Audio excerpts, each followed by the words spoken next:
છેતરપિંડીના અલગ અલગ બે ગુનાઓમાં ફરાર આરોપી શિક્ષણ સમિતિના પૂર્વ અધ્યક્ષ દિલીપસિંહ ગોહિલની દુબઈમાં અટકાયત કરવામાં આવી હતી। વડોદરા શહેરમાં જમીન વેચાણના નામે કરોડો રૂપિયાની છેતરપિંડી આચરનાર મુખ્ય આરોપી દિલીપ ગોહિલને પોલીસે દુબઈથી ઝડપી પાડ્યો છે। આ કૌભાંડમાં ભાજપના જ કોર્પોરેટર પરાક્રમસિંહ જાડેજાએ પણ ભોગ બન્યા હતા, જેમની પાસેથી દિલીપ ગોહિલે જમીનના ખોટા દસ્તાવેજો બનાવીને ₹21 લાખ પડાવ્યા હતા। આ ઉપરાંત દિલીપસિંહ ગોહિલે અન્ય એક ખેડૂત પાસેથી પણ જમીનના સોદામાં 1 કરોડ રૂપિયાની છેતરપિંડી આચરી હતી। આ કૌભાંડમાં દિલીપ ગોહિલે એક જ જમીન બે અલગ અલગ લોકોને વેચી હોવાનું સામે આવ્યું છે। આ મામલે ફરિયાદી પરાક્રમસિંહ જાડેજાએ જણાવ્યું હતું કે મને સરકાર અને પોલીસ પર પૂરો ભરોસો છે। કહેવત છે કે દુબઈથી આરોપી પાછો લાવી શકાતો નથી, પરંતુ પોલીસે દુબઈથી તેની ધરપકડ કરી બતાવી છે અને ન્યાયતંત્ર પર પણ પૂરો ભરોસો છે અને આરોપીને તેના ગુનાની સજા થશે। મને આજે ખૂબ આનંદ છે કે પેલા ન્યાયની દેવીના આંખે પાટા હતા।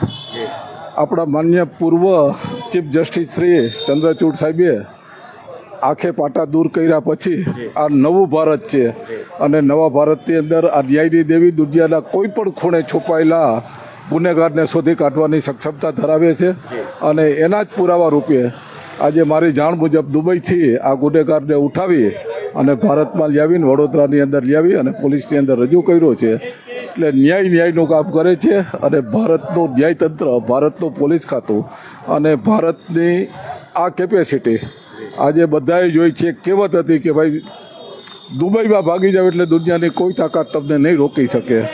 આજે એ તાકાતને પણ ઉખેડીને ફેંકી દીધી છે અને આપણી બાહોશ પોલીસે એને બરોડાની અંદર જેલના સળિયા ગણતા કરી દીધા છે।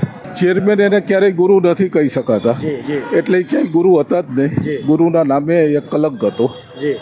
એટલે હવે પોલીસની રીતે કામ કરશે અને ઘણી બધી તપાસના અંતે દૂધનું દૂધ પાણીનું પાણી થશે જ। મારી આશા આજે બધી પૂર્ણ થઈ ગઈ છે કે દુનિયાના ખૂણે બેઠેલાને પણ ભારતની પોલીસ, વડોદરાની પોલીસ કમિશનરને પણ અભિનંદન આપીશ, એની સમગ્ર ટીમને પણ અભિનંદન આપીશ, ક્રાઇમ બ્રાન્ચને પણ અભિનંદન આપીશ કે દુનિયાના ખૂણેથી પણ એને ગોતીને અહીંયા લઈ આવ્યા છે।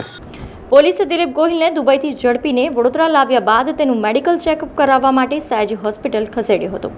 આ કૌભાંડમાં અન્ય આરોપીઓની સંડોવણી અંગે પણ પોલીસ તપાસ ચાલી રહી છે। સાથે મહત્વની વાત એ છે કે પૂર્વ નગર પ્રાથમિક સમિતિના ચેરમેન દિલીપ ગોહિલનો આજે જન્મદિવસ છે અને આજના દિવસે આરોપી તરીકે તેઓની ધરપકડ થાય છે, જેને લઈને ક્યાંક શિક્ષણ જગતમાં પણ હડકંપ મચી ગયો હતો। સમાચારોના સતત અપડેટ માટે TNN ન્યૂઝને YouTube પર સબસ્ક્રાઇબ કરી બેલ આઇકોન પ્રેસ કરો અને અમારી સાથે જોડાયેલા રહો Facebook, Instagram અને Twitter ઉપર।